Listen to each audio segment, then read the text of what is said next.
I'm still scared now. She wants to buy another house. That scares me. But like I said before, she's a financial person. So if you feel that we could financially do this and continue to live the way of life that we live now, let's do it. Because I'm always scared. So if it was up to me, we'd have one house and a bunch of money in the bank.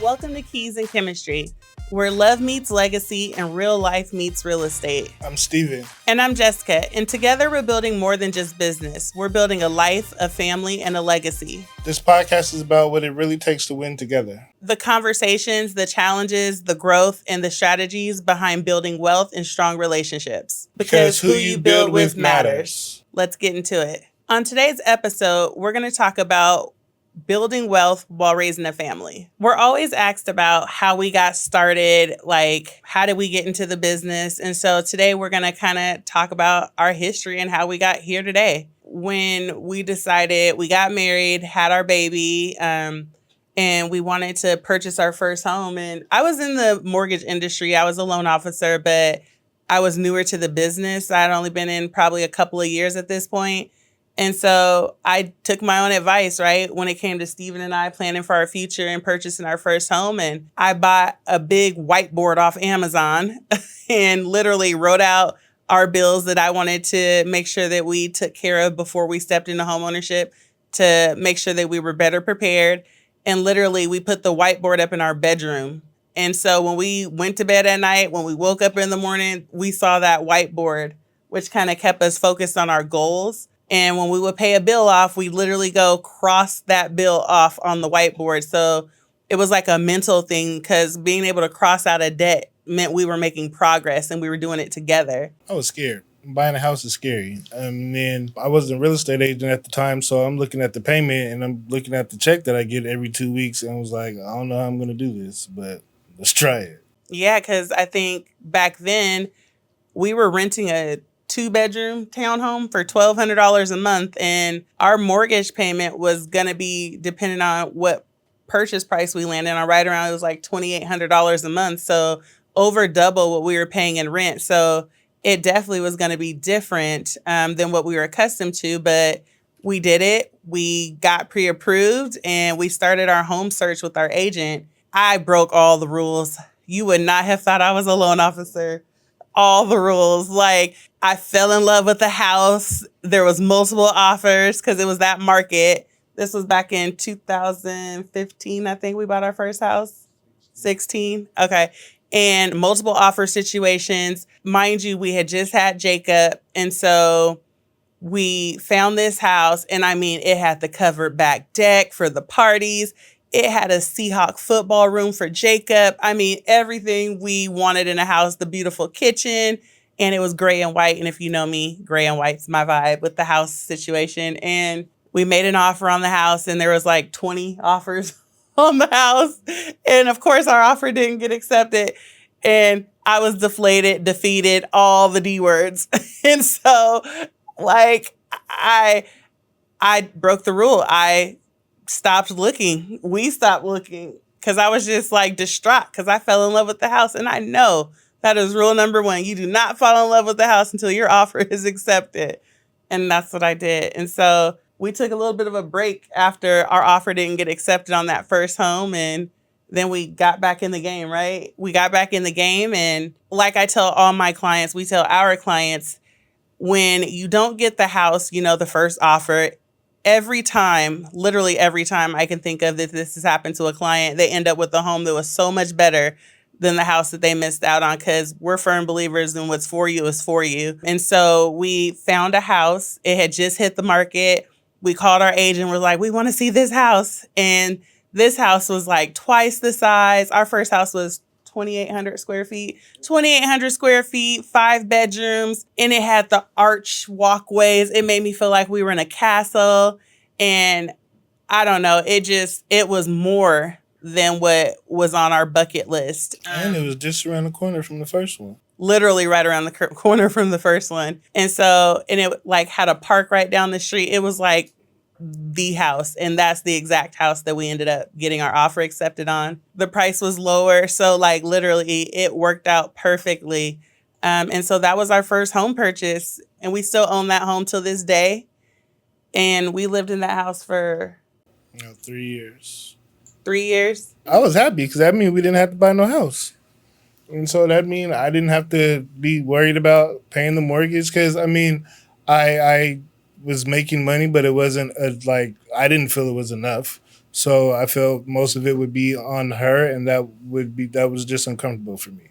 And so when it didn't go through, I was okay with it. I'm still scared now. She wants to buy another house. That scares me. But like I said before, she's a financial person. So if you feel that we could financially do this and continue to live the way of life that we live now, let's do it. Because I'm always scared. So if it was up to me, we'd have one house and a bunch of money in the bank. So if Miss Finance says that we could do it, then we do it. Ooh, Miss Finance. I got a new name. The reason that we bought the second house was there was a mouse in the pantry. And so we opened it, she saw a mouse, and we had to go. So I want to say that next month we were moving into the next house. Yeah, we kept it. We called the exterminator. We just all wasn't that living good in stuff. it. There was a mouse We just in didn't there. live there. Mm-mm. Yeah. You guys, I'm not playing. Literally, and this is the real story. One night I was on the couch watching TV. It was dark in the house. And I think I was by myself in the living room just watching TV. And I thought I saw a shadow run across the floor really fast. And I'm like, oh, you're sleepy. Let me take my butt to bed. I'm tired because I know ain't no rodents up in here.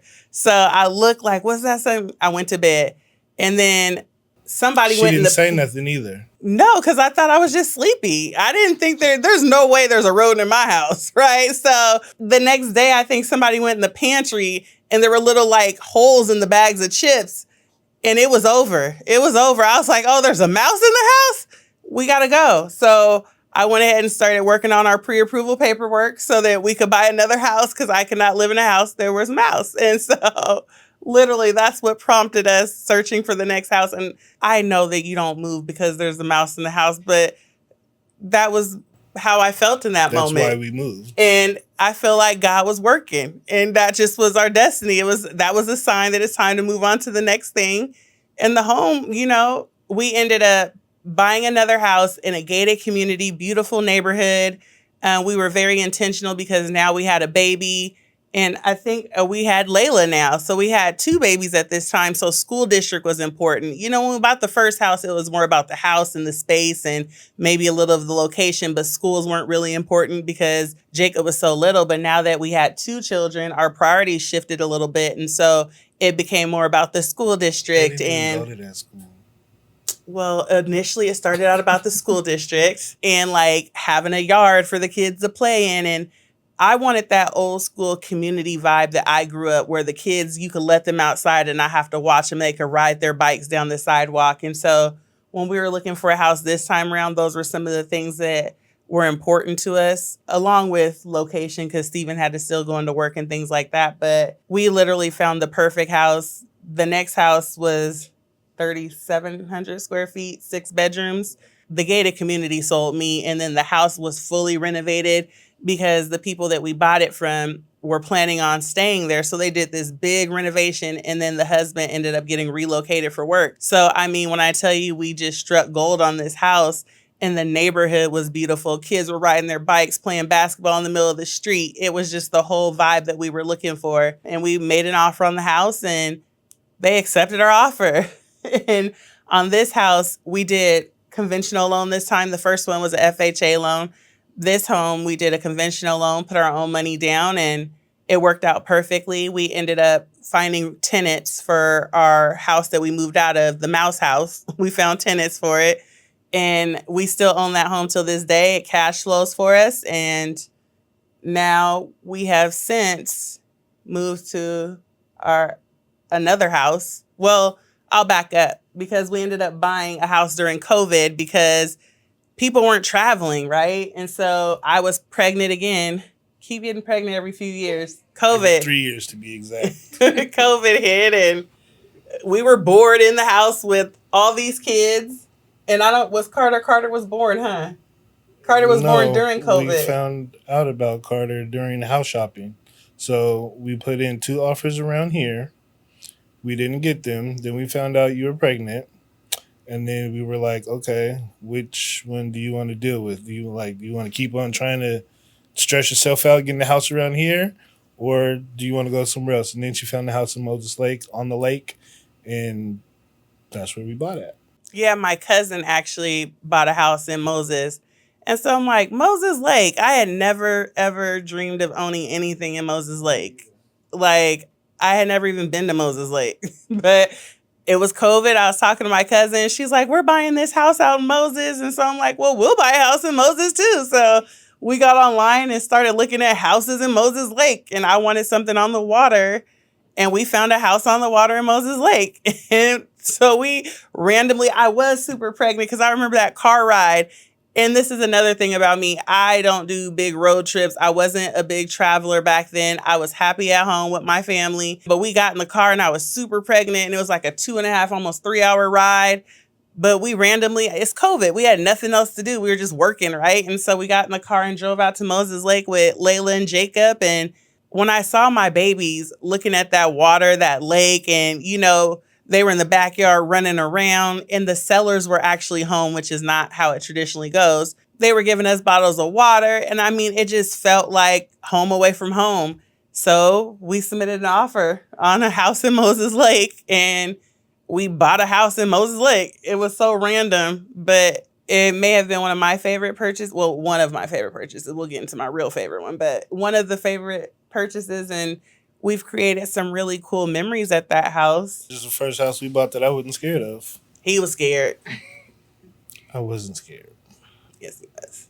Yeah, so that was the third house purchase.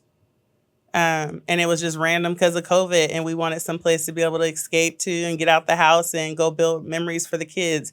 And I think that was the other big thing about Moses, was a place that we could have that our kids, when we're old, can go out with their families, and that be like the family lake house. I think that was the vibe that I was kind of going for, and what I thought was really cool, especially and I don't want to say this in a way, but as a Black family to have a lake house, that's just not, I wasn't raised with a lake house, right? And so to be able to provide that for our kids, I just thought that was amazing, and we could not pass up that opportunity. And we actually bought that house, gutted it, renovated it, and made it ours. Like, literally redesigned the kitchen, did everything, and put our own touches on it. And then a pipe burst, and we had to do it all over again. But that's a whole nother story for another episode.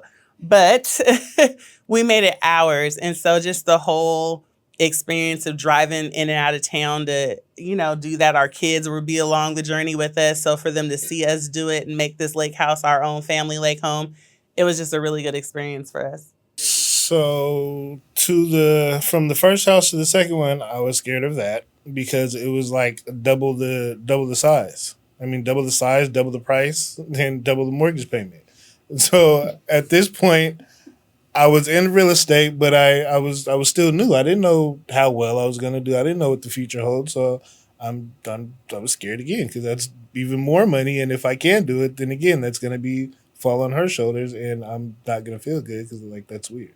And let's note, he was in real estate, but he was only in real estate part-time, right? And so he was in real estate part-time and had a full-time job on top of that during COVID and those things. So he was working 2 jobs essentially while we were purchasing these homes. So after that second house, we got to thinking, no, what was that, the second or the third house?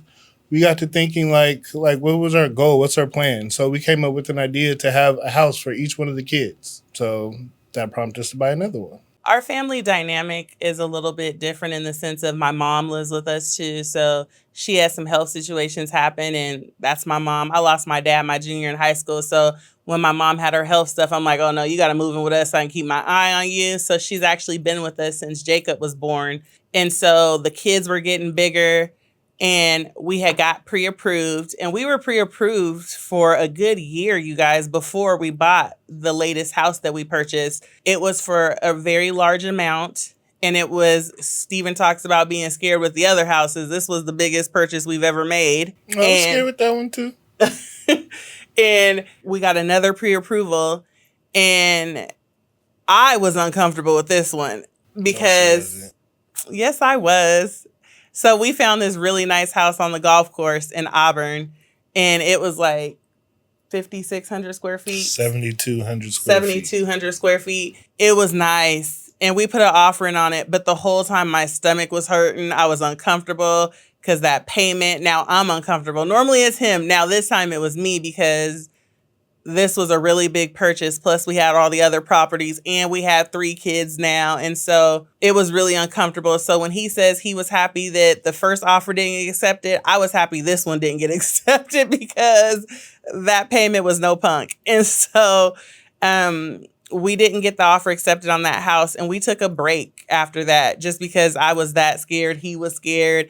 And maybe that just meant it wasn't the right time, even though we could do it. I just had to wrap my mind around doing it. And so we took our advice and we started practicing acting as though we were making these higher mortgage payments while still looking for another house. And there was this house that came on the market, and literally, you guys, like a stalker, I watched that house for a year. It sat and it had everything that I could ever dream to have in a house. All the amenities, the indoor pool, the basketball court, the sport court, the steam room, the workout room. I mean, every amenity. The house just gave me Fresh Prince of Bel-Air vibes. Just what you see on TV. Not anything that I would have ever dreamed that we'd be living in. Not to say that I had limited beliefs. It just wasn't something that I was exposed to. I mean, it was a nice house, but it was old. I saw the money that we would have to spend buying it and then the money that we would have to spend renovating it. So, again, I was scared. We looked at another house that I thought would kind of fit us more. It just was probably half the size, and she wasn't going for it. No, because if I was going to be making that kind of payment, I want to feel like I moved up. He told me that this was going to be the last time we were moving because each time we buy a house, we're packing up and moving, and that's a lot of work to move a home when you have multiple kids. She don't do it though. She get her stuff and she don't go back to the house. So then I'm stuck moving all the stuff. So yes, this is the last time. So I need you to make this house what you wanted, what you need it to be, because we're not moving again. Well, when you have more work on your plate, it's our plate. So it's a lot of work to move multiple When times. I'm doing it, it's my plate. It's ours. But he said we weren't moving anymore. And so I wanted to make sure that this house was a house that we had plenty of space to grow into. And so, like I mentioned before, I watched this house for almost a year, literally watching it sit on the market. And it did need a lot of work. And finally, I was like, I woke up. No, what happened? You tell me. Yeah, you woke me up out of my sleep. Somebody got my house. Go get my house. And so it was a contingent offer, meaning contingent offers can be bumped. So I reached out to the agent that morning. Hey, how serious are your contingent buyers? And clearly they weren't too serious because we put the offer in and our offer got accepted. We bumped somebody's offer, y'all. God was looking out for me. He knew that was my house. And another sign of what's for you will be for you. And so this wasn't just we got pre-approved and went and bought a house. This was, like I said, I watched this house for almost a year on the market. And it was just motivation to keep grinding and working through that process, right? And we bought the house. And actually, did we even go look at it before we put the offering on it? Yes, we went to go look at it. We took the kids and we went and toured the house. And this is how I knew it was the one.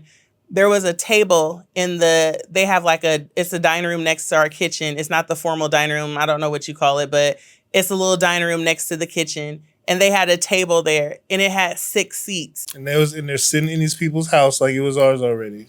It had 6 seats and we're a family of 6, including my mom. And so I was like, oh my God, it has the right amount of seats at the table. It's a sign, right? And I'm looking at him like, should we put an offer in? And he's sick because he knows the price tag.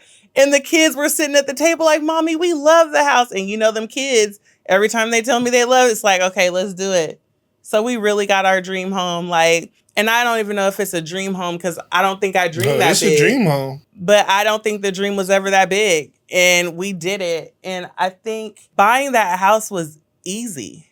I say that from a place of I feel like it was easy because we did it together. I think it goes back to having a partner that's equally yoked in the sense of having a dreams that are in alignment with one another. And when you're with the right partner, the way things come together, it's just easy is the best word I can use to describe it. I've had other partners in the past where I've tried to do things with and I just felt like I couldn't get ahead. But with Steven, it just feels like every goal that we set, we put in the work, we have a plan, and we crush it. And most of the times we do more than what we plan to do. And so this was just another testament of that work and like just how the relationship is the right thing for us and our family. So as a lender, meeting with different clients, we're always encouraging them, speaking life into them and trying to help them get over the fear. And so I'm a firm believer. I want to practice what I preach, right? And so I think that helps keep us moving forward because I can't be telling clients, lean into the fear,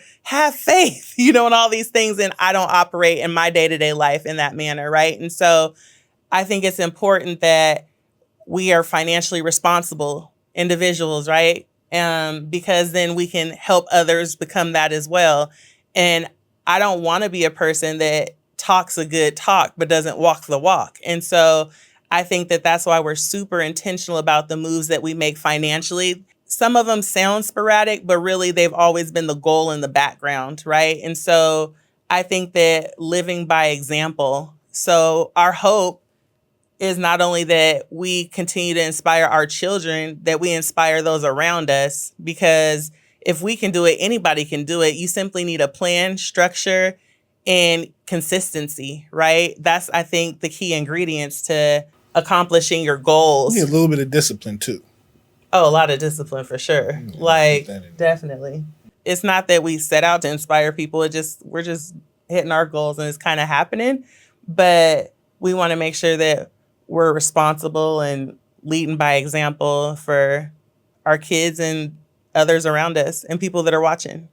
I think another thing that makes us super compatible, not only like husband-wife wise, but business and partnership wise, is our opposite personalities, where Steven is more conservative and I'm more of the risk taker, but calculated risk, let's be clear, because I don't want to be broke. So I think that really helps us make wise, informed decisions, because I don't do anything financially without his blessing, right? So before we make any big purchases, we're coming to the table to be like, hey, this is kind of what I'm thinking. What do you think? How do you feel? Do you think we can do this? Because this is both of our responsibilities and it impacts our family. So it's important for me to make sure that I have his buy-in. And when he wants to do something, would you say it's equally important for you? Yeah, come and check with you, because we're a team. So I don't just go make just random moves and hey, come tell you about it later. I get your permission. I get your permission. Make sure we're on the same page, and so we're moving accordingly. I wouldn't call it permission, but just you get my input. Get your input. Because he don't need my permission. He be doing what he want to do. But the only time I put my foot down was the mouse in the house. We got to go. Like, this is non-negotiable. But yeah, I think that us coming to the table, having those discussions, making sure, we're both in alignment, and we feel like, because finances is like one of the biggest reasons for conflicts in a relationship besides other things, but that's one of the biggest ones. And so we never want to put our family in a situation where we're financially stretched, where it's going to cause tension in our marriage, right? Or in our family household dynamic. And so we make sure that if we make a move, it's because we're more than comfortable making that move. And, I think that's what's helped, because who would have thought we'd be four houses in? Now, we set out that goal. We were intentional. We said we wanted to have a house for every kid, and we've done that. Now we're just addicted to buying real estate. And so now I think, what is our goal? To buy a house every year and a half? We want to buy another one? Yeah, about that. The house, an apartment building, buy a piece of property. Yeah, some form of real estate. If this episode added value, make sure you share it with someone who's building something bigger. And don't forget, it all starts with the right strategy and the right team. Because who you build with matters. The key, legacy isn't what you leave behind. The chemistry. I love how you lean into your fear, which helps us accomplish our goals. This is Keys in Chemistry, and we'll see you next episode.